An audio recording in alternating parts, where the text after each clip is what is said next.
players, the personalities who come from around the world to play professional soccer in the United States.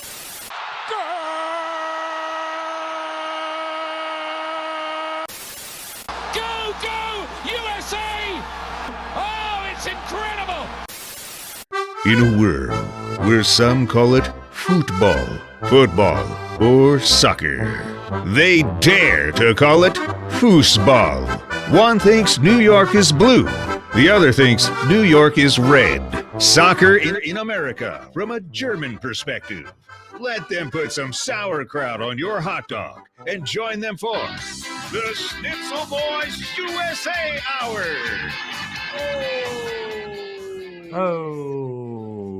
Trying to get the stream to load, but it's not cooperating. It's not cooperating. What happened? So it might be. I'm trying to get the stream to load, but it's not cooperating. Try it again. Screen to load. But anyway, we are live Tuesday evening. Yes. And the reason I'm trying to get a stream to load is because as of right now, LAFC is playing Futebol contra Flamengo to save a little face. Now it's not. See, now it wants me to pay here. No, this is going to be the free plan. The zone is free, baby. Yeah, why is the zone trying to ask me for money? But anyway, LAFC is trying to save face. But yeah, hey, this is Monday. It's Tuesday night, actually. Sorry, it's not. It's an irregular night for us, Bjorn. Yes, because yesterday Miami were playing, and we thought all you sickos, including ourselves, we wanted to watch it. I wanted to see it. The zone is acting. It's not handling at all. It's not handling at all? Well, I can tell you what the score is. I have to look at my phone. My phone is charging. Yeah, it's okay. It's currently, the score is 0-0-0-0 all around. Zeros all around. Heck yeah. You know what wasn't 0-0? You know what wasn't 0-0 today? Auckland City got a goal and got a point today against Boca Juniors. After the Boca coach said last week, no disrespect, but it's a semi-pro team. Well, that came out. God heard that and smited it. And he smited them with a thunderstorm. Yep. And he granted Auckland the dark clouds came over and smited mighty Boca and gave a point to our friends from Home Depot who work on that team, the Auckland team. But I mean, they were really the one team in danger of truly embarrassing themselves. And they didn't, dude. I mean, they kind of did, but they didn't. All right, now I got it going. Here we go. Join live. Got the Flamengo. Just keep an eye on my boys here. I'm going to LAFC this Sunday. Your boys. You have so many boys. Oh, my boys. And I realized that this Sunday, I was like, why is it so cheap? It's because the entire Vancouver team isn't there. They're with Canada at the Gold Cup and whatnot. So I'll be watching LAFC versus Vancouver on Sunday. Sans Berhalter, sans Blackman, sans Brian White. Or is Blackman on Sunday? They didn't even. There was never a question whether this game was happening. They were like, "Yeah, there's no chance they'll make it out of the group." So we don't have to worry. That's the other thing. I mean, I bought the tickets after they were already eliminated because LAFC were eliminated after their second game. But I did buy tickets, and just like you, I'm like, wait a minute, weren't they supposed to be scheduled to be out of the group by this weekend? And it's like, no, I think they were waiting. But that means that Miami's game must be there must have been some sort of Miami game that got rescheduled, right? Probably. But I got it on now. We can give you updates on this podcast, which I usually release 2 days after the game, which I know you guys, that's what you're here for. Loose highlights from a game from 2 days prior, where you can easily access great HD game highlights on YouTube. Live commentary for a game that's already 2 days. It was 2 days ago. Anyway, Bjorn, we got a lot of stuff going on, a lot of questions. How are you feeling, Bjorn? You tell me. I'm hot, man. It's so hot. The summer of soccer is so hot, especially here in New York City today. I was gonna wear a tank top. I was like, that's really nobody needs to see that. So I put this. I want to see that. I put this shirt on top, but it is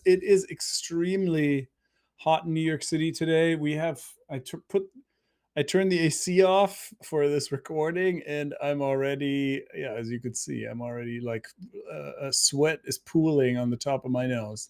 So, I have it off. I have it off too. Well, yeah, that's number one. And how do I feel? I have many feelings. What do you want to talk about? I well. feel. Firstly, LAFC has a free kick in a dangerous position. So we give them Oh, I it is mean, hot. look, like Also, we should be making Schnitzel Boys tank tops for our Etsy shop. that's Huh? true. We don't plug our Etsy shop enough. Maybe it's time for Um, some Schnitzel Boys tank tops, really short ones. those would be good. Yeah, with the yeah, exactly. Show a little naval action. Everybody wants to see Oh, that. Mm-hmm. yeah, a little naval. It's June, Pride Month. We have call them Pride tank tops. That's not a bad idea. All right, it's in the box and Um, not a goal, not a goal. It is hot, that Bjorn. game is meaningless. I'm sorry to say, the game It's a that lame duck game. you are live commentating is meaningless. A lame duck game. Well, this helps dictate whether Flamengo wins and goes to play Bayern München in Miami. They've already won the group. Oh, really? They can't even get second? I mean, Is it that I lame? think. Well, they beat both Chelsea and no, that's not true. They beat.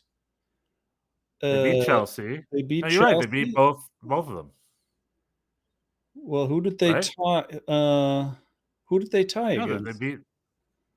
What No, are the there was a points? This is tie. There Flamengo. was a This is tie. Flamengo. Oh no, the So tie is right Flamengo, now. Okay, yeah, no, Flamengo beat them both, so they win the group. No, no nothing, matter what, no even if they matter what. lose. And Okay. LAFC are last, also, no matter what. No matter what. Yeah, Flamengo will be hosting Bayern München in Miami. That's That'll be going to be a big fun. game. It's going to be 90% Flamengo crowd, and it's going to be a bigger challenge than Boca because Flamengo is a much more talented team than Boca, at least right now. So let me. Okay, so Heat. You're right, Bjorn. Man, Europeans are soft. What's up with those Well, Europeans? you want to start with that? Yeah, this is the Yeah, new. I do want to start with that. This is the new. What we've learned. There's a lot of talk about the Real quick. European teams. There's so many games. They're playing too many games. They're exhausted. Blah blah blah. This is not true. The Brazilian teams have played more games than any of them, and they are doing great. They're looking ready. So it's not. We're learning it's And not that the Europeans play too many games. It's they're not. They play not enough games. Hashtag not enough games. well, this is a bigger issue, and it's why like Brazilian clubs and Argentinian clubs thrive at tournaments like this. That they don't get the option to showcase in the world stage as much as they'd like. And not only do Brazilians play more games, Brazil is a huge, hot country with all sorts of mixy matched facilities and pitch problems and yada yada. So not only are they playing more games, they're flying longer hours and they're playing in worse conditions. The Brazilian player, and I'll go you one further, the Latin American player, and I'll go you maybe even another one further. The non-European player, because Africans haven't been complaining, the Asians haven't been complaining. The non-European player is just used to harsher conditions and they just work harder generally. Mm-hmm. So again, I ask, are Europeans soft? Does Europe make you soft? Well, does Europe make you soft? Well, it was interesting. One example, certainly Taylor Twellman thinks so, after realizing that both Dortmund and Bayern in their most recent games left their subs in the locker room, in the air-conditioned locker room because it was so hot out, which in the case of the Dortmund game, it wasn't. It was at MetLife, it was like 87. It wasn't like, it's odd. wasn't even crazy. So it's like, yeah, I think I mean, I don't know. I'm not ready to say that Europeans are soft just in general, but I definitely think the theme throughout this tournament is that the European teams want to kind of half-ass this, and the South American teams will not let them. Well, I'll argue that all non-European teams are in it to win it with all their hearts. Only thing is, only the Brazilians have really consistently they shown have talent. the quality, that they're able to actually. Everyone's got the heart, but the Brazilians actually have the heart. Yeah, I mean, a Brazilian team could very well win this tournament. That's entirely possible. Whereas And I as don't, of right I don't think I now, would say that for any of the other conferences, other and as than of the right European. now, and as of right now, they're probably the most deserving of it. Yeah, I don't know. I was about to ask you what are the two teams that did this locker room AFC Sun? Both from Germany. Yeah, Dortmund and Bayern. So, however, it doesn't really matter. Like it's kind of a funny, it's a meme thing, meme, you know. And at the end of the day, Germans are smart. So if keeping your players cool for an extra 45 minutes gives them about another 45 minutes, like an engineering's, it's like a German engineering decision. They're like, this makes the Yeah, most sense. I Let's mean just do this. today, I'm all yeah, for it. It's a Ba- 7-game tournament, Jordan. You have to yeah, look. It's a long term thing. Bayern So went conservative today. They left their subs in the locker room. They've started a highly rotated team and then tried at halftime or to tried fix to it, have some subs fix it, and it didn't quite work. The Benfica yes, it goalie did. had the game of his life. Leroy Sané's brain is already in Turkey, Istanbul, and Constant. he had two one-on-ones against the keeper, couldn't make it. And so, yeah, you were saying He via text, also he that also this is a harder path now for Bayern, which maybe. yeah, Leroy Zani also loves the high and wide outside the box shot. He did at least three of those today. Yeah. Um, uh, Gnabry got a good run in the box, but then they took him off the half. I would have actually taken off Zane and kept Gnabry on. But yeah, it was too little, too late. Nicholas Otamendi also had himself a really great game.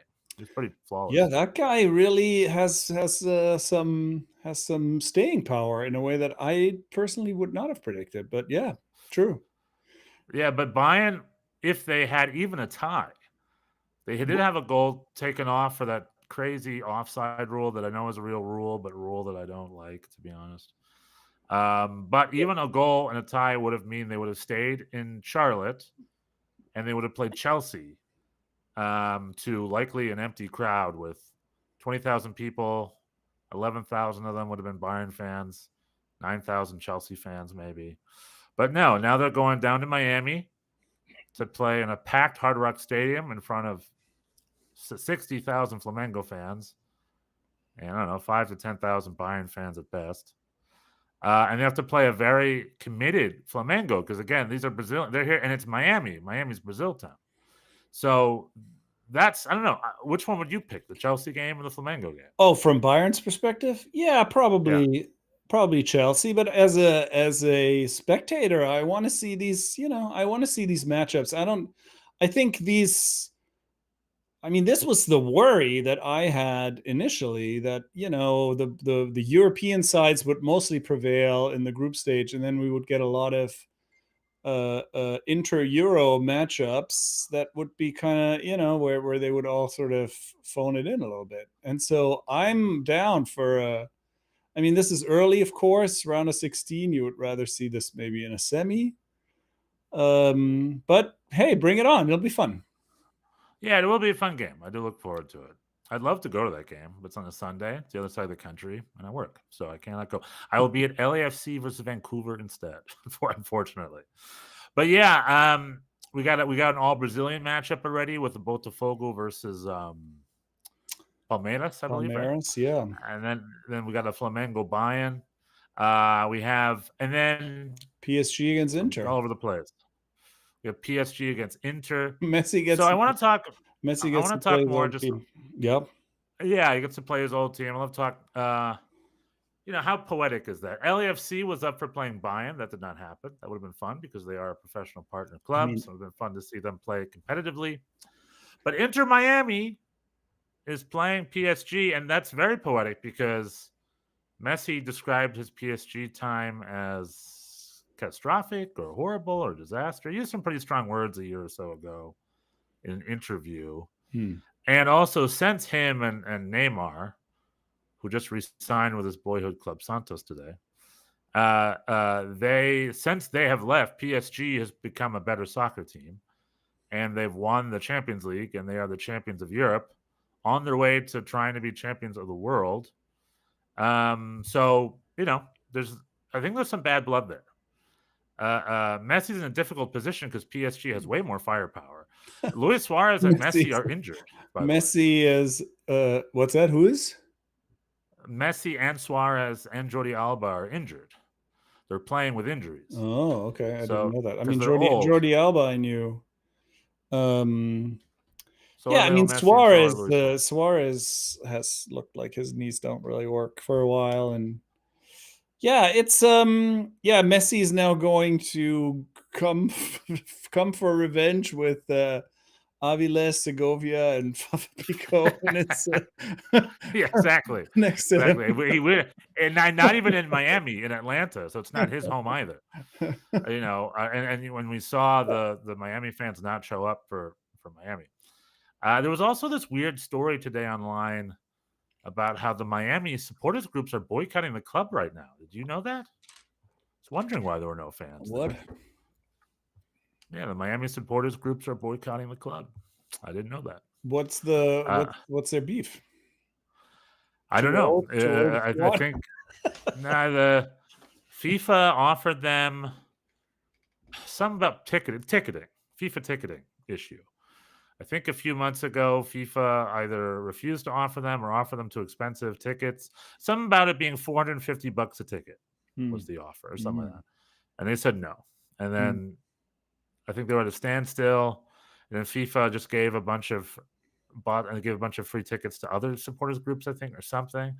There's something up with the supporters groups, but that's again on FIFA. We'll put that on the list of off-field topics that has been a big part of this tournament. So the FIFA Club World Cup started with a lot of, we don't want it, we don't want it. And just like you, I have been converted. I'm now loving this tournament. I'm part of the positive voice of this tournament. However, the negativity still prevails and has not been perfect. And I feel a lot of the media from Europe, just like Ian Dark just said something on Twitter where he's just like, the European teams don't, they're still saying the European teams don't get, they're still saying that today. And I'm just like, are you guys, I don't know if that's true, you guys. I just don't, you guys keep harping on that because that was your narrative from before the tournament. But I mean, I'm watching Diego Simeone complain about the ref. I'm watching Bayern really try it and put their players out there. Granted that they underestimated Benfica, but that was their problem. I'm watching European clubs go out there and try. Right? No, or what am I missing here? I think you're right. I think they've been, I think it's, what I said earlier. I think the enthusiasm and commitment of the South American teams, the Brazilian and Argentinian teams particularly, but even the other, like you were saying, the others, the Korean team, Japan, the Japanese team had a big support, and I think that's kind of dragging them into this, like Al Ali too, the Middle Eastern clubs, right. The Egyptian club was good. Yeah, they had a good game. So I think the European teams are being, whether they like it or not, they have to up it because they don't want to be embarrassed either. I think they were, the game that I saw, the one game that I saw in person, it was definitely Dortmund at limited. I mean, Dortmund just didn't show up. Like Fluminense were all in, and even all around the fans and the players, and Dortmund were just not. And so, unfortunately, Fluminense. Dortmund got kind of a tight. They had a 4-3 win over Mamelodi Sundowns. And that was also a struggle. I mean, they had a big lead for most of it, and it got kind of tight late, so it's a little deceiving. But like, against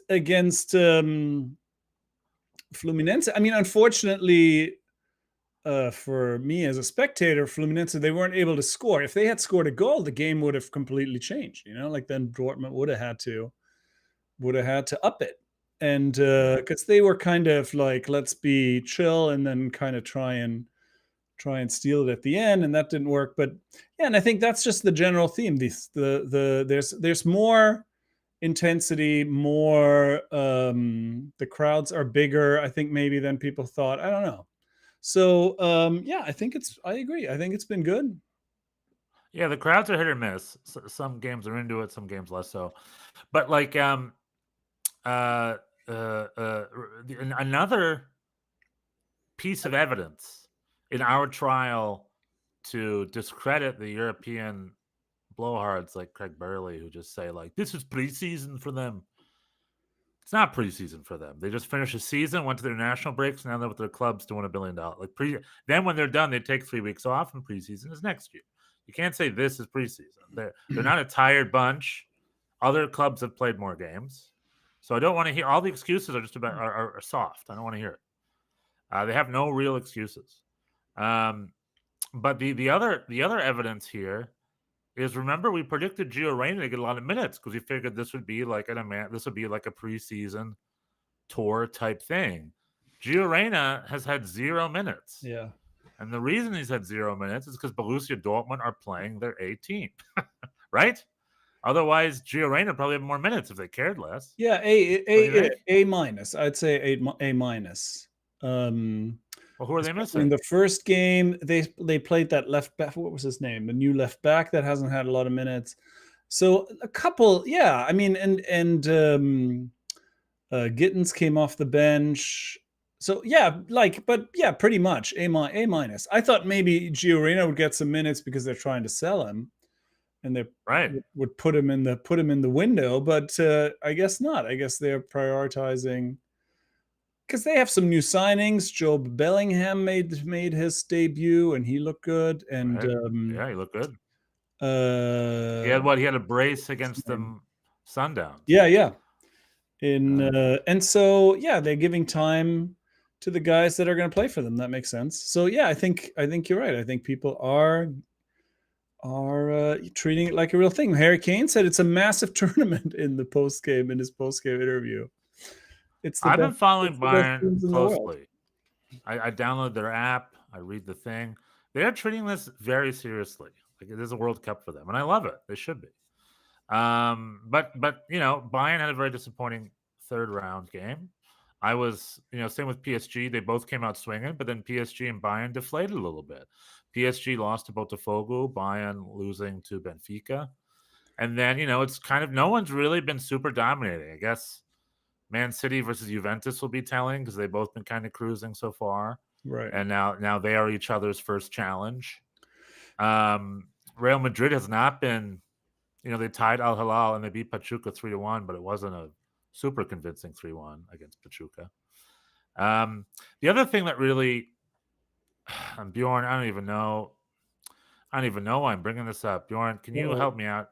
Can you be here for me, Bjorn? Can you be a bro for me? Of course.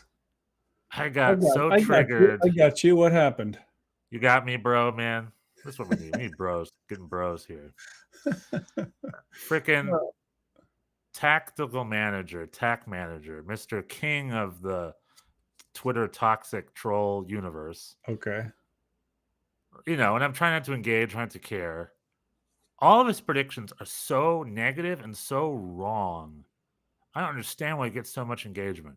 He did a tweet or an X, and he said, excluding Oceania, CONCACAF has been by far the worst confederation at this tournament. Just what he said. He said that like yesterday night or something. That's not true. It's not even remotely factually true. It's just a fun. And then I wrote back being like, you're not allowed to exclude Oceania first off. So that already discredits your statement. Oceania is by far. But I think by what metric? I think points per game. I think other CONCACAF is tied with Africa in 3rd place behind. What are our? We're better than the Asian Confederation and the Oceania Confederation, but even with those metrics out of the way, at the end of the group stage, there's a very good chance that Monterrey and Inter Miami are the only 2 non-European South American teams that made it out of the group.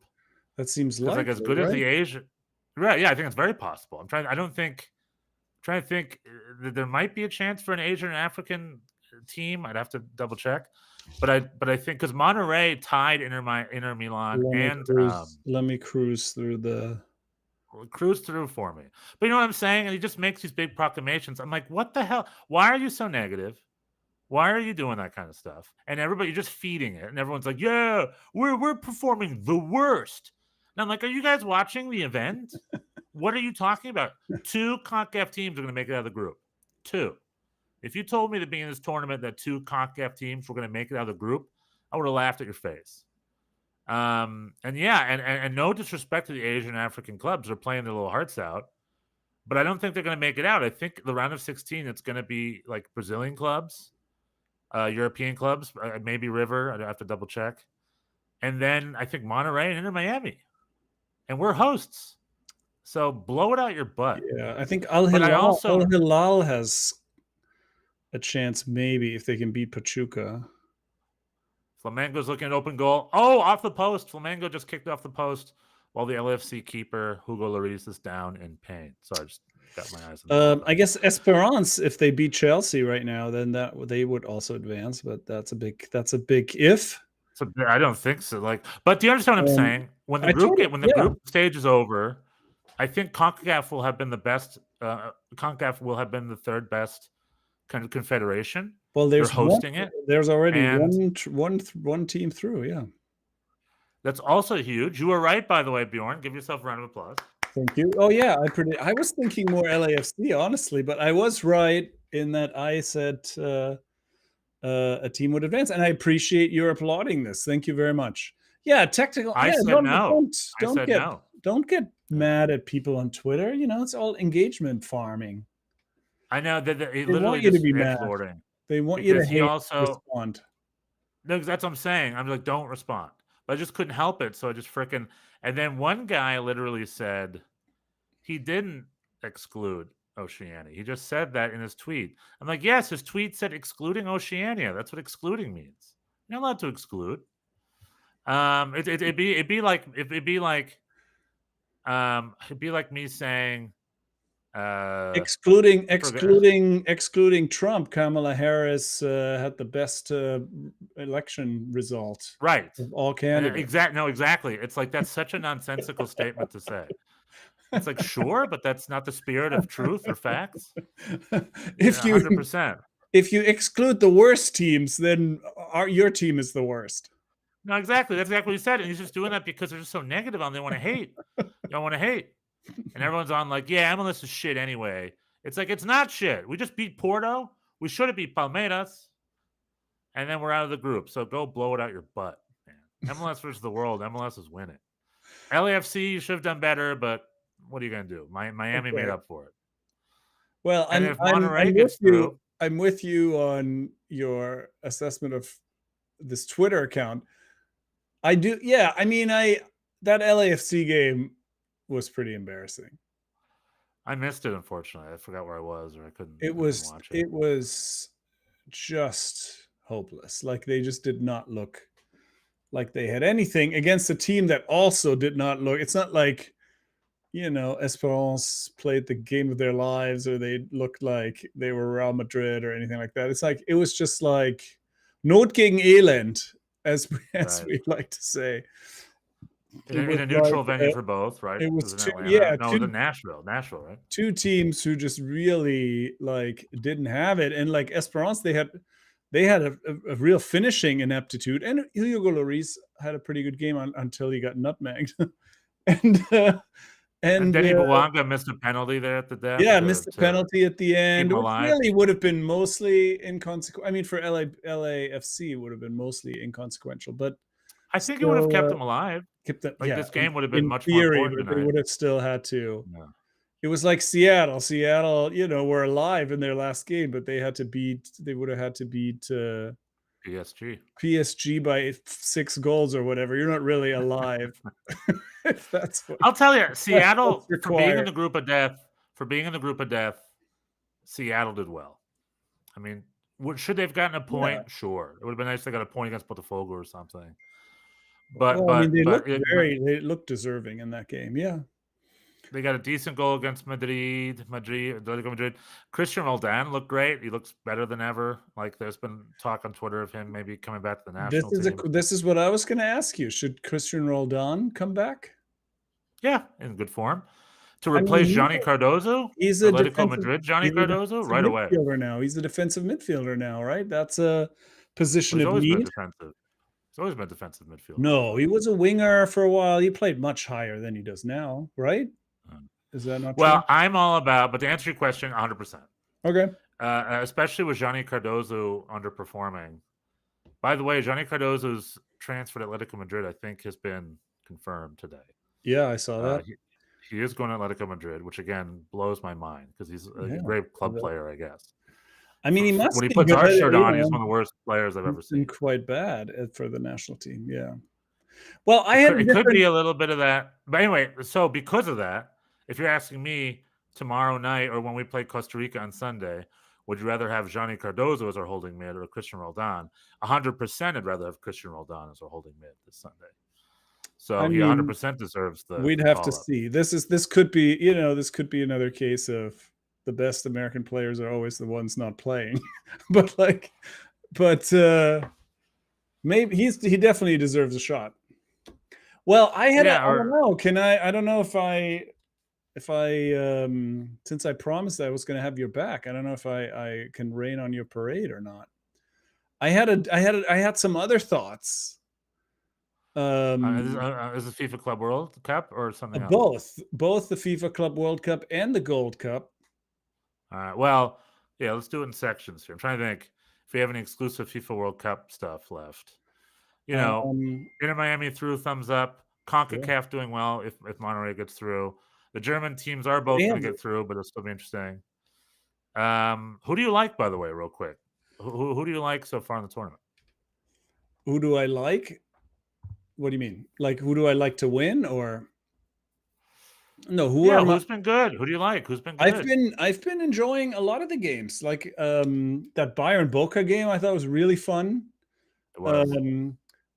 Bayern had should have scored more goals. Obviously, they had so many chances. Can I? In the end, it was exciting. Yep. Can I offer another tweet from that same guy after that game? Oh my God, no. Well, okay, He said, "Congratulations, Bayern beat the team that couldn't get out of the group stage of the Copa Libertadores or something like that." That's what he said. This guy. And I'm like, they won a game 2-1. He's just a troll. Oh, and then do you know what ESPN FC did? ESPN FC shared that Inter Miami dropped 2 goals late, and they're not going to win the group. That was their immediate response tweet. And everyone's like treating it like a funeral. And I responded, "It's not a funeral. It's a celebration. Inter Miami got out of the group." Where is all this negativity coming from, Bjorn? Okay. Well, I mean, now you can rain on my parade, Bjorn. Now you can rain on my. Sorry to interrupt. Well, I'm hesitant because I don't want to. I don't like these accounts. I think those are. I don't want to align myself with the. With the general negativity, but I did have a thought that I did have. Especially also looking at the Gold Cup and looking at the what? Sorry, LAFC just scored, but it looks like it's offside. Oh, okay. LAFC just scored with a header. Maybe I have to VAR it, but it's offside. I've got my divided focus here. Sorry. All right, that's off on the corner. In and they're all offside. Sorry. LAFC goes for offside. So Gold Cup World Soccer Summer. Yeah. Because it's sort of part of the American soccer experience is like, oh, everything's going to be better in the future. And are people going to, certainly in my time in this country, which, came here in the mid 90s, there's definitely lots of change, but it seems like there is now a decoupling, perhaps I would call it, between soccer in America and US soccer. Like, there's no question that America is now a soccer country. Like, the question was, how many people are going to show up in New Jersey for Dortmund against Fluminense? And the answer is 35,000. That's a lot. I mean, It's too bad they put it at MetLife, which has a 80,000 capacity or whatever. So it doesn't, it's obviously it's half empty, but it's still, that's a lot of people. And in general, Red Bull Arena would be a full house. Oh, totally.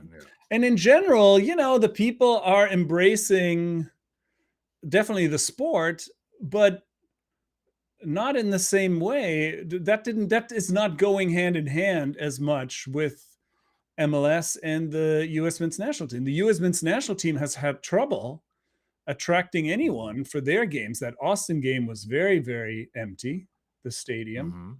San Jose And game was empty. They played. And the game against Haiti at the Dallas Cowboys Stadium. Yeah, was also that was wild. That was really, that's a huge stadium. And so, yeah, I mean, I guess, and MLS is all. Yeah, it seems like also the MLS teams are not really driving this FIFA Club World Cup. People don't really. I mean, there's no. I think attendance isn't higher necessarily. Maybe the opposite when American teams are playing. It seems sort of like people are like, oh, and so I don't know. What do you think about this? What do you think about this idea that as the soccer fan in America is becoming more discerning, they're rejecting the local product and say, "Oh, this is," because in America, people like to watch the top. In every other sport, baseball, football, basketball, it's the best teams in the world, and so that's what people look to in soccer as well. And they say, well. And when they look at MLS, they look at the U.S. men's national team and say, "Well, show me something." And it's not automatic. It's not automatic that I'm going to be like, "Oh yeah, I'm going to embrace this." Yeah, I mean, I've been talking about this for a while, right? Whenever I criticize Don Garber, I say soccer in the United States is very popular. American soccer in the United States is not popular. Mm-hmm. And that's, like you said, good point. This summer is a perfect example. But that's why this summer is so important. That's why, like, I remember when Inter Miami beat Porto, I'm just like, all the Euro snobs can blow it out their ass now. So pardon my French. It's like, I'm a very proud MLS versus the world type fan. Right. And I went on Reddit and I was like, MLS fan for life, Euro snobs, kiss my ass. And I got like 1,000 likes. There you go. That was like my rallying cry. Look at you. Because you're right, and you know this. I mean, you and I are both, and this is perfect for you and I, Bjorn, because you and I are both converts. Yeah, you and I have Euro snob roots. 100%. Discovered MLS 100%, later, 100%. And now we know both sides, so we're the smarter fans. But like in Atlanta, like that Chelsea versus LAFC game, was a bunch of Chelsea fans and the Big Blue. I guarantee most of those were Americans who have never even been to England, never seen an MLS game, and are the people on Reddit who are just like, MLS is shit. MLS is pub league stuff, all this crap. And it's just like, you don't know. I'm like, even just by basic metrics, it can't be pub league. It's Olivier Giroud, the dude just been over backwards 3 months ago, is on the bench of this club. You know what I mean? It's not a pub league club. Lionel Messi, ever heard of him? Even like the whole army of online people who discredit MLS at all. So if there's an MLS guy on the national team, they're like, "Oh, what? It should be from Europe." Right. Any decent schmuck knows it's an equation. Just like a minute ago, the reason I want Christian Roldan on this team is because Christian Roldan is showing up and working his butt off and being a good holding midfield. I don't care he's on Seattle Sounders. I understand that Johnny Cardozo is going to Atletico Madrid. Atletico Madrid are the big. I understand that, but Atletico, but when it comes to the U.S. shirt, Johnny isn't performing. Let's pretend he's on the bench in Atletico Madrid next year and doesn't even play. I wouldn't even want him. Like, Atletico Madrid's great at all, but we're not calling up Atletico Madrid. We're calling up Johnny Cardozo, the player. What skills does he have as an individual? And there's an equation there. Yeah, like this. And it took the fancy Euro coach to kind of point that out, to be like, well, I'm looking for. I don't mind playing people who are playing in the irony. It's the irony of it. He's kind of getting bit in the butt. He's doing a little too much. He's doing a little too much to get bit in the butt. We'll see how it goes. But I would say, that's a different topic. But yeah, and but the whole empty. My other big concern is online. It's like, look at these empty stadiums. Why? I hate that. It's like there's one main reason. FIFA and CONCACAF, because it's not U.S. soccer, but U.S. soccer is guilty of this too, are sitting on artificially valued, inflated ticket prices. The reason the stadiums are empty is because people aren't buying the ridiculous ticket prices you're setting. I said this last week. It's a capitalistic country. Supply and demand. You want people to go to a USA game against Haiti in Dallas Cowboy Stadium for the third game? God knows why that was booked. Should have been at Frisco. Should have been FC Dallas Stadium. Then you need to sell it at like $20 a pop, man. You need to put family packs out there. You need to talk to colleges. You need to put forth effort to market and sell that game. You can't sit on $100 tickets and think that's how much it costs if that's not what it costs. Because Bjorn, that's not what it costs. Capitalism is teaching them that, and they're ignoring it.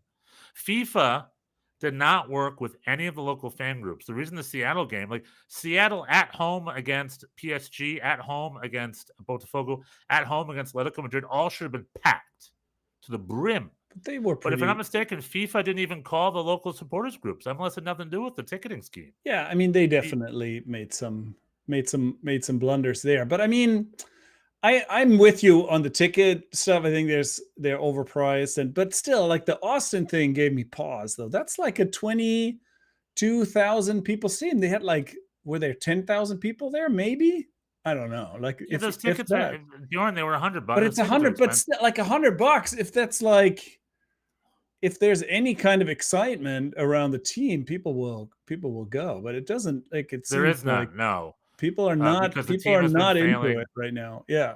Now, the other thing is, the team has been failing miserably, and a lot of U.S. fans, I guess, are Sunshine fans. I go no matter what. I would have gone to that San Jose game if it wasn't working. Granted, the prices are too expensive. That's what I'm saying. We have a rabid fan base, but the U.S. Soccer and CONCACAF has to do a good job marketing, be more creative about it. Mexico is the only team that sells like hotcakes, because it's a Mexican cultural event in a foreign country. It's apples and oranges. It's unrelated. If Mexico were in Mexico, it'd be a different story. They'd sell well. They'd make a lot less money because the tickets would be much cheaper. Here in the U.S., it's the same thing. If you want to sell the U.S., it has to be reasonable tickets. You have to give them an excuse to go because the U.S. is not winning. They're not in good shape. There has been little to no improvement, and they need since Copa America. They need to recruit. They're still recruiting. They're still recruiting an audience. Recruiting who, players? Or no, an audience. Yeah, people to come watch. They're doing a very poor job. I guess literally those stadiums can't be full. Texas in the summer is also tough. I guess it's hot, but you call the FC Dallas. You call the FC Dallas MLS fan groups, and you say, "Hey, $20 ticket packages for you guys." That kind. You get creative. People would go. Fans can go, but you have to sell to them. It's not about the game; it's about the specifics of the team at this point. Like people are like, and also the other thing is MLS is missing the boat. You know, when you're looking at Brazilian teams spending tons of money, the top Mexican teams spending tons of money, and MLS is, there's been all this talk.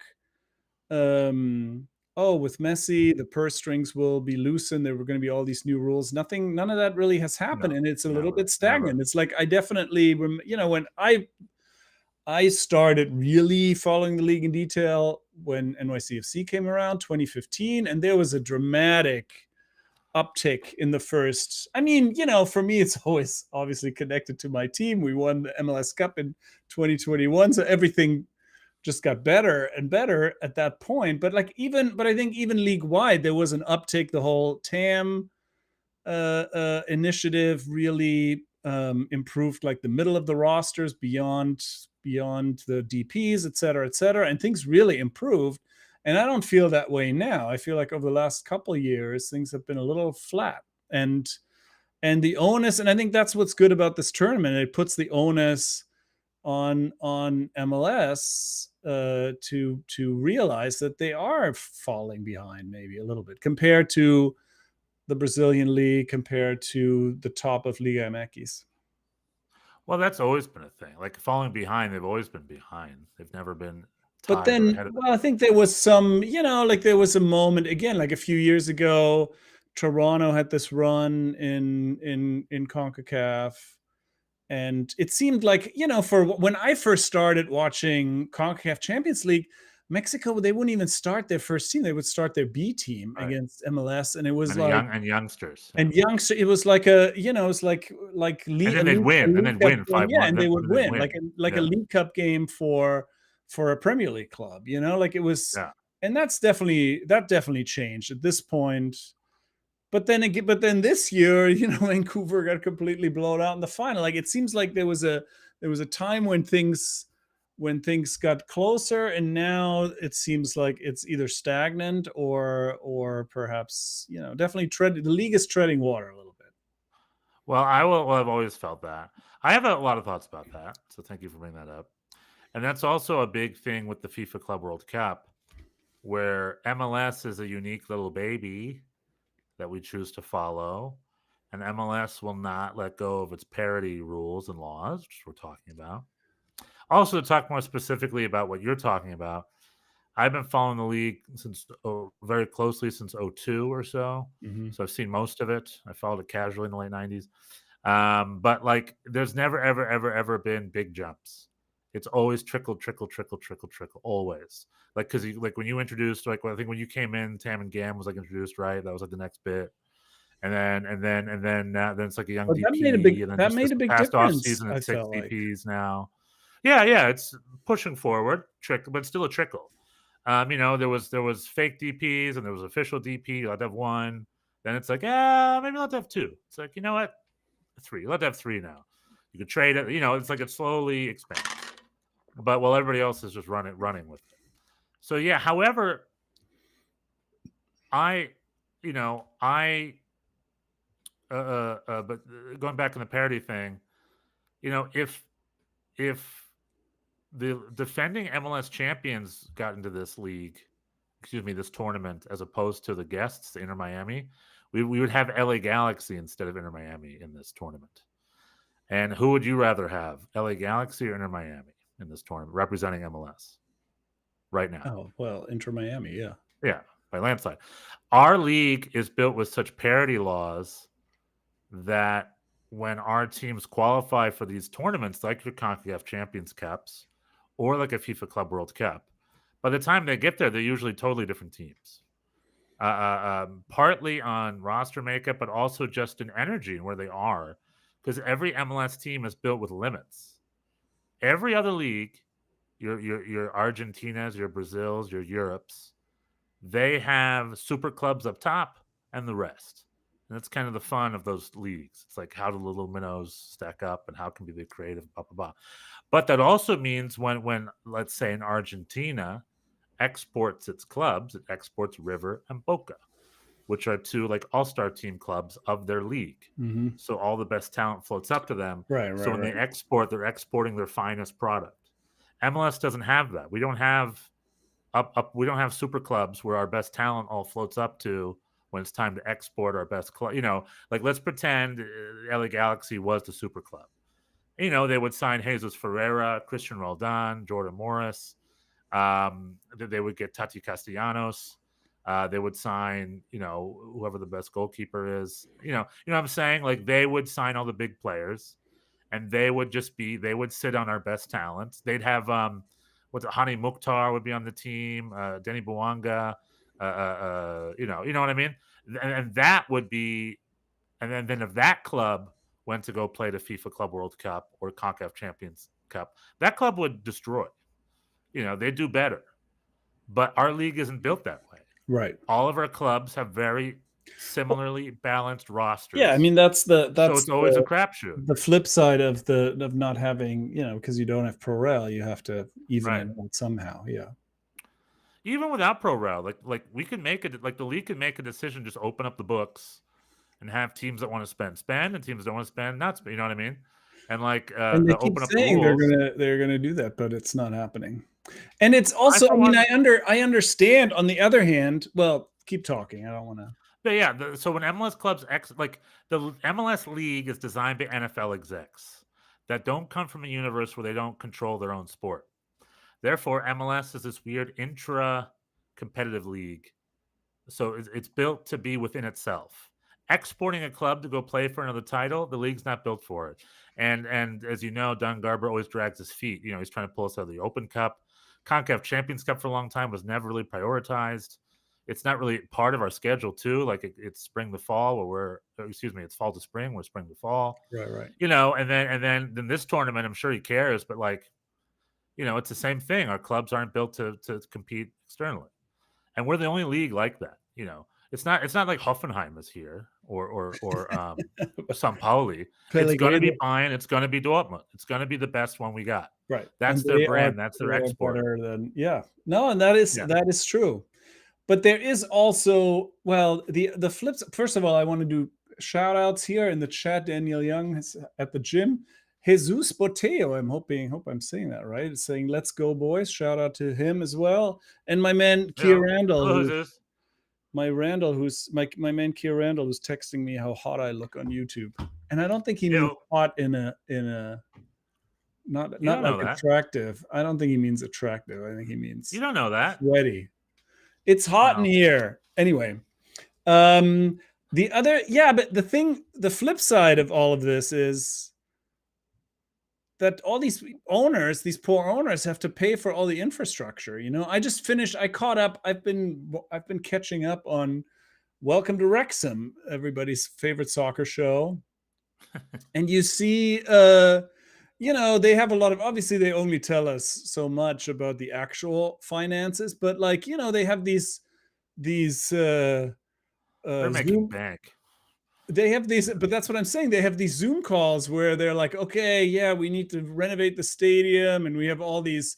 So, we're looking at, we need to go, like 50 million in debt, and everybody, and Ryan Reynolds and Rob McElhenney, their heads sink and they're like, oh, 50 million. All right. Well, we'll have to, get more sponsors.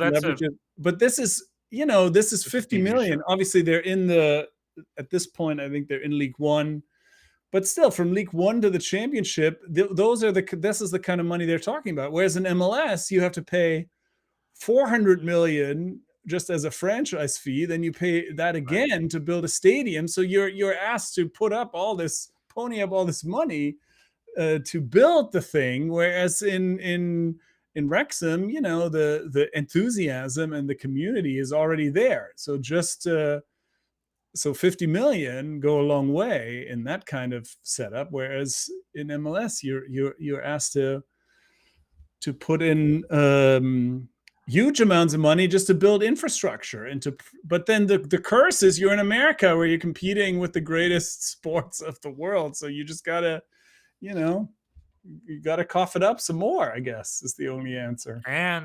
But what they're also competing against is the best soccer in the world too. They have to compete against them head to head because they come here, like Don Garber says, it's the world's ATM machine. But there was another point. I forgot. There's kind of another string of thought I was going on, but I forgot what it was. Okay. But pretty much, yeah. So I totally forgot what it was. But yeah, but the system you're talking about, that's the system that the owners designed. Like the other beautiful thing of promotion relegation is it's like the stock market. Money float, like good choices float up, bad choices float down, and it's just like it's an off-field competition as much as an on-field competition in that regard. Where, and we've talked about this too, about how about, I guess it's unrelated, but like MLS has a system where players can be passive. Like it's not do or die. Every point matters in MLS, and it shows a little bit. Meanwhile, when the cameras show up and the TV cameras are there and there's money involved, all of a sudden Inter Miami is one of the best teams in the world. There's a team that, they lost to Sporting Kansas City a week before or whatever, a 3-game losing skid. So it's sort of all over the place. Yeah. And we're along for the ride here. Are you? But going back to your earlier thought, are you asking me how do we? Oh, here's the other idea. The other thing about that is like Inter Miami and Al Hilal are perfect examples. We have this kind of Saudi Arabia versus MLS thing going on in the soccer ethos. I don't know if you get that like I do. Because PIF is spending a lot of money, and Cristiano Ronaldo was Messi going to go there, and he went to Miami instead, and MLS is a retirement league or whatever, so Saudi or all that talk, all that negativity talk. But when you talk about opening the books, Sergio Busquets mentioned we have financial limitations. We need to open the books. And I've heard that forever. Robbie Keane said that. Zlatan Ibrahimovic said that. Everybody says that. Tata Martino says that. But I challenge that a little bit because I'm like, especially a team like Inter Miami, they have no Americans on that roster. I mean, 3 or 4. like or 5 or 6. But like I don't even know how that's legal. I don't know how the MLS rules let that happen, but I guess that's the thing. There was a time once where you're only allowed to have 4 to 8 foreigners on your team, but that must be long gone. Al Hilal. International. Yeah, no, I think that's still the case. You have to have international spots. They still get bought and sold. But you can trade them open-endedly. I mean, well, you can Miami also. Team, once you have a green card, you don't count. Yeah, but Inter Miami has 16 Argentinians alone on their roster, not to mention the Colombians and the Uruguayans and stuff like that. I'm just like, I don't know where that's coming from. And I don't know how that serves the U.S. market and the American player. It doesn't. But then again, the other part of my head is America's an international place and Miami is an international city. It's a Colombian city. So, and you're not going to make, you're not going to make it better if, it gives other people an opportunity to play against better players. So opening the books means hiring more and better foreigners. Is that what that means? I'm just curious what that means. Opening the book. That's what that means, right? I mean, yeah, in the short term for sure, yeah. Because Al Hilal, right? They tied they tied Real Madrid 1-1 and yada yada. Al Hilal had 9 Brazilians, mercenaries, on their starting lineup. I look at that and I'm like, who's that for? Like, who are the Brazilians? I don't know what that is. Yeah, but I mean, same with Inter Miami. It's like there was one. Noah Allen was the only American on the field the other night, and it's like, I guess it makes our league better, but I don't understand. At the end of the day, we need to produce players. But that's a whole other. I mean, limiting foreigners would be limiting foreigners would be better for us because it forces us to develop and depend on the American player. That's how we should be improving. And so by kicking better players out of the league's going to get better. How is that going to happen? Not necessarily talking about that. I think if we can have some sort of a hybrid where we do have foreigners, I'd love to limit it to 8 at most. But we have to make sure our foreigners are good. We have too many bad foreigners in our league. Like, if you're going to have a bad foreigner, just play domestic, just buy American at that point. We have too many unproven foreigners. Whereas like an Al Hilal, it's a little more proven. Europe, the bigger clubs, they buy more proven players. We're obsessed with unproven foreigners to replace our unproven Americans. And I just don't see much value in that. Okay. And I'm worried. I'm not with you on this. I don't think. Because it's like, the days where I'm worried. Like 11 dudes from the village. That's long past. Like, it's a global game. Everybody gets. Hold on. If opening the books means our foreigners are better, then I'm all about it. I think that's a good thing. But I wouldn't want it. I don't want. I think. But the other thing we need to keep an eye on is we have to limit our relationship. Like Inter Miami, the only first MLS club to get out of a group. So proud. Blah blah blah blah. Did any domestic players have anything to do with that? No, the answer is not really. Allen on the left, man. He's been putting in. Was he a big part of that? I would say so. He's had the hardest matchups in every game. I don't. I'm not going to sit here and defend the Miami defense. They're not a good defensive team, but I also don't understand. I don't understand. Bjorn, if Bayern München won the Champions League with 11 foreigners, do you think that would be okay with people? Yeah, I think so. I think no, it wouldn't. It wouldn't. No, it wouldn't. I think. Yeah, I think at this point we don't have. Yeah, they're not the local kids anymore, and people like it. Of course, when there is, and I do too. I love when NYCFC brings on Johnny Shore, the academy, but I think they also have to earn it. It's not like there's all these American kids that are so great that don't play because, well, that needs to be fixed too. The academies are failing. No, I know that. But anyway, that's just all I'm saying is you make the league better by bringing in better players. I don't, I'm not necessarily, I think, I don't like that distinction necessarily either between domestic. It's like some kids are, some people connect and some don't. And it doesn't matter necessarily where they, like Alex Collins, is like the biggest. Like he came from Peru. He's not like, but by the end, that's the fun of it. People come out of nowhere, and then you embrace them, and they become part of the team, and it doesn't Was he from matter Costa really. Rica? No, Who he's am I from thinking of? is Peru. You're thinking of Ronald Matarrita, maybe, or Alonso Maybe he had a Martinez? great center back from Costa Rica. Was really good. Then he I went to don't Spain. think we had a Or am I thinking of Alex Collins? center back No, I from. like that too. If they're good, I'm always about it. Cucho Hernandez crushed it, and he went back to Swiss and Spain now.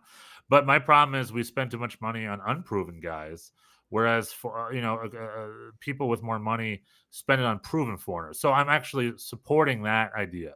Like if opening our books means we bring in better foreign talent, I'm all about it. I don't want to increase the amount of foreign talent we have. I think we have too much as it is. But if it makes the quality of it better, then yeah, like you said, I think it will make the Americans better, and it will make it better all around. Definitely. I just don't want us to become dependent on foreign talent. Bayern München's core. It's Thomas Muller. It's Joshua Kimmich. It's Manuel Neuer. It's boys that they have. You have a nice sprinkling of your domestic crew that can lead your club, and good foreigners you hire, like your Harry Kanes and your Frank Ribéry's and your Robert Lewandowski's. And I think I mean, I honestly, I don't really. I mean, I'm thinking about it now. If I'm looking at Bochum, or I don't think I really spent a lot of time keeping track of like, oh, who is what nationality is anyone, and I don't know. They're all just people. I don't know. I'm not like, I don't want to. Well, for me, I think of it in terms of a pipeline. This goes back to what I was saying about because I'm watching Flamengo right now, right? Flamengo is all these teams are mainly Brazilian. They have a decent amount of foreigners, a couple like Argentinians, Venezuelan, Colombia, a couple of their neighbors, that kind of thing. But these are very high-level scouted guys they bought and found. And it's also the Brazilians are probably a lot of Brazilians from all the other academies, the best and brightest that they spent money on and bought. You know what I mean? And so this all is the also academy this kids is also floated up to the this is bigger also club. their thing, right? Like this is part, right? That's like it's like the fourth biggest. It's the fourth biggest industry in Brazil, selling outside, right? Outside of Europe, it's everybody's thing because Europe is up top, so it goes up to Europe and down from Europe. And we're kind of playing this thing where we're like a mini Premier League thing, where our league is full of foreigners, and so we're playing the European market game, where we're bringing in all these foreigners as opposed to trying to export. That's also because we don't have the talent. If we had the level of talent we need that to make the talent, then they would play. But that also goes back to what I was saying earlier, where the big Brazilian clubs, it all floats up to them. The way MLS academies work is you have like rights, and it's your guy, and he has to stay there. And it's not like Miami can buy all of Philly Union's best academy kids and bring them down. You know what I mean? Whereas in other leagues, players float up. So MLS isn't built like that. MLS is everyone splits the pie evenly, and it leads to a limited amount of domestic players. But the big thing, but the big thing is that in these countries also soccer is the thing, and people, it's like life and death, and it just has a place in the culture that it just doesn't here. I mean, I think that's just the reality. Yeah, but I'm looking it's Al Ahly, right? Egyptian club, 100 years old. Al Ahly, Egyptian club, 100 years old, proud as hell. Domestic based players. Also, probably one of their exports, probably the biggest, richest club, and all the best Egyptian league players sign there. It's the Egyptian New York Yankees. Right. I mean, they're not Brazil, they're not Argentina. That's just how it's done. The Japanese clubs, same thing. Why does the Bundesliga, like, who's doing better in the Bundesliga? The Japanese J League signings or the American MLS signings? The Japanese. Yes, they're creating players. They're figuring it out a little bit better than we are. So you with think an American development guy, by the way. It's a system. The guy who runs Japanese development is a system American. issue. Yeah, maybe. MLS should do better with developing domestic players, and B, they should consider opening up the books. A, bringing in better foreign talent. I'm always fine with that, as long as we're not. I don't want to become NASL. The entire teams are foreign, because we got to talk about U.S. men's national team in a second, and the U.S. men's national team needs a deep pool, and if MLS depends on foreign talent, we don't have that deep of a pool, do we? And it affects us. I mean, look at England. But this is just Yeah, I think this is backwards because you want to like legislate this top down when it just doesn't have it has to be it has to come from the excitement of people, kids wanting to play and the If sport I is having a place in the culture versus I mean if I get rid I of think if in I the get I rid of think parity, we're just talking parity, not culture. If I get rid of MLS parity and make it private, and it's like, all right, no rules, best club wins. You don't think that a bunch of players gonna start to float to the top? all of a sudden we would just have all these better American players that would just appear if that were the case. I didn't know. We're talking about two different things here. There definitely needs to be more academies. That's true, and that doesn't really have anything to do with parity or non-parity. We definitely need more academies. More Americans can go play with each other on a super club if that were the case, because a club would be able to buy all of them. But right now, MLS rules forbid that. MLS has all these anti-competitive rules engineered to keep everyone Right, uneven right, right, footing. right, right. But if they Um, if those were loosened, they would buy more players from other places, right? from other clubs, yeah, like LAFC would buy your Philly Union Americans, the Columbus Oh, you're Americans, saying it would then become more like Al an Ahly all-star in that team like Al Ahly. Yeah, okay, yeah, that's probably true. yeah, I think so too, and that's also hampering that idea. And Um, that would then potentially help the national team because they're all playing together, much like Bayern often provides players on block. Okay, yeah, and it might I let could see that. I could see that happening. and it also leads to the smaller clubs being dependent on academy kids because they're not spending as much. There's like like soccer has a natural process to itself. But that already is happening. You can MLS see passes rules. MLS passes communist-based anti-competitive rules to get in the way. right. The way it works in Germany is England buys up everybody in Bayern München. The people work their way up from up to it's a stock market up and down. Bochum never spends money on players. The higher clubs do, and then England spends even more. You know what I mean? So there's a natural stock market to it all, and MLS is doing its best to not have that system, that natural system, not be a part of its league, which also hampers its relatability to all the foreign soccer fans that live in this country. We're talking about the point from way earlier. And then we would have and I mean I think this also forms certain identities, right? Like in Yep. England or Germany, where like if you're a Bochum fan, you don't go into it thinking, "Oh, we're gonna win the league." You're happy when it's 14th. You're like, "Oh, great season."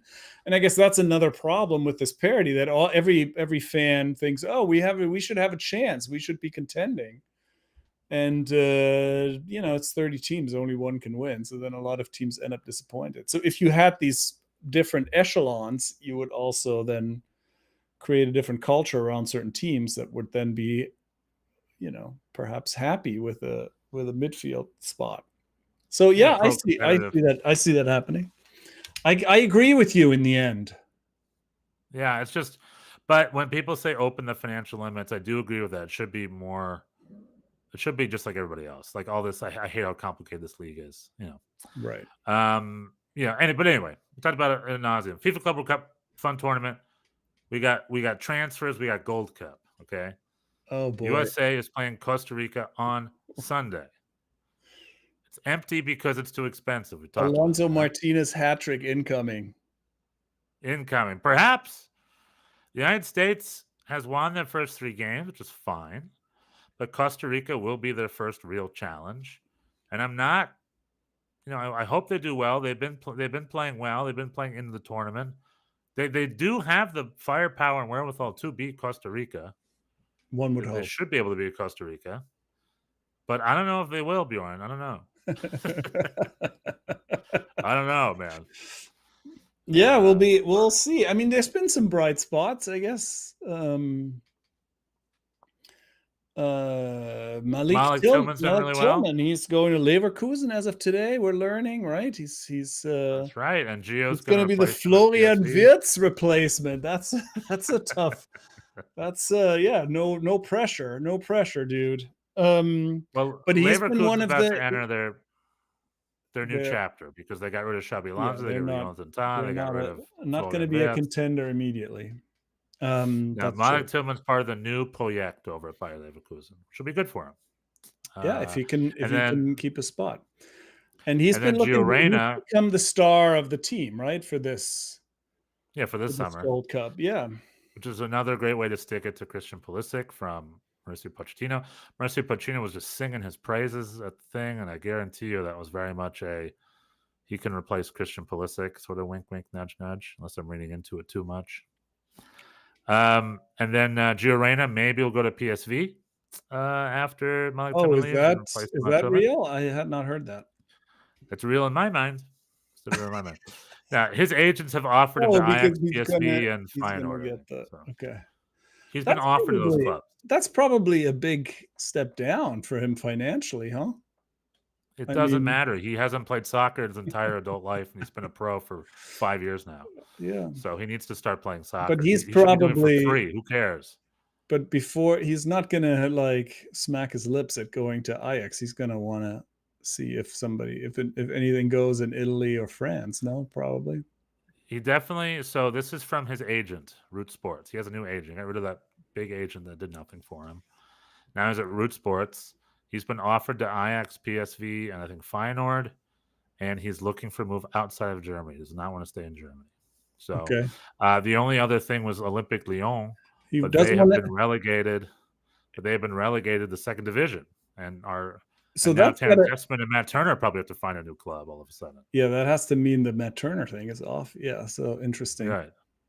So Gio Reyna wants to not stay in Germany, but he doesn't want to have a super long trip, so he's going to Holland, which is he was linked to Flamengo. It's and Real Sociedad. An hour and a half. It's about an hour and a half from Dortmund.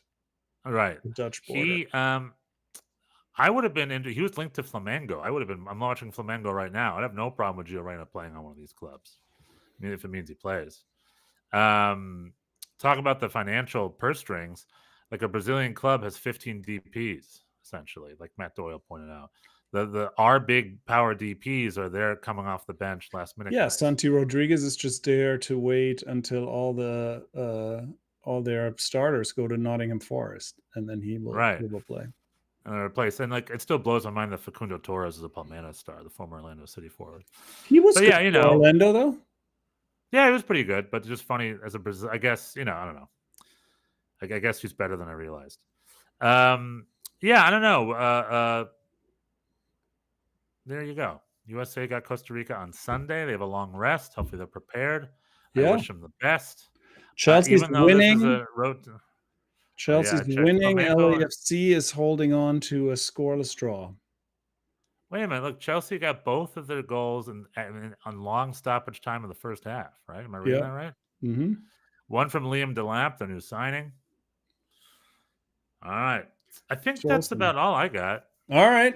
I mean, we certainly have done it, and it's hot AF. How's the chat? That's it. I told you everything. Hello, everybody. Thanks for joining us. Daniel Young is at the gym. Oh, excellent. All right. Good work, everybody. Great summer in soccer. Get rid of the negativity. Oh, I'm all the negativity. Is this tournament mean anything? MLS, blah, blah. MLS is great. Tournament's a lot of fun. The USA boys are going to win. Let's get rid of the negativity. Let's enjoy the soccer. And everyone wants to reanalyze them, but there's no analyzing. Tickets are too expensive. End of story. That's it. Make your tickets. It's capitalism. When you ignore capitalism and introduce communism, it's bad. Communism is bad, Bjorn. Capitalism is good. Don't forget capitalism. There's no analyzing after an hour and 14 minutes. Well, I have one. The article is one. It's 1 point. Supply and demand. Don't forget supply and demand. Robert Malthus. Right? Demand is low. Demand is low. Who's the Scottish guy that invented capitalism? Robert Malthus was his name. Oh, we got to ask Keir. Got his name. Yeah, and Keir. Yeah, Robert. Remember the spirit of Robert Malthus. Okay, the spirit of humanity. Buy, sell, supply and demand. If there's no demand, your tickets don't cost $150. It's not rocket science.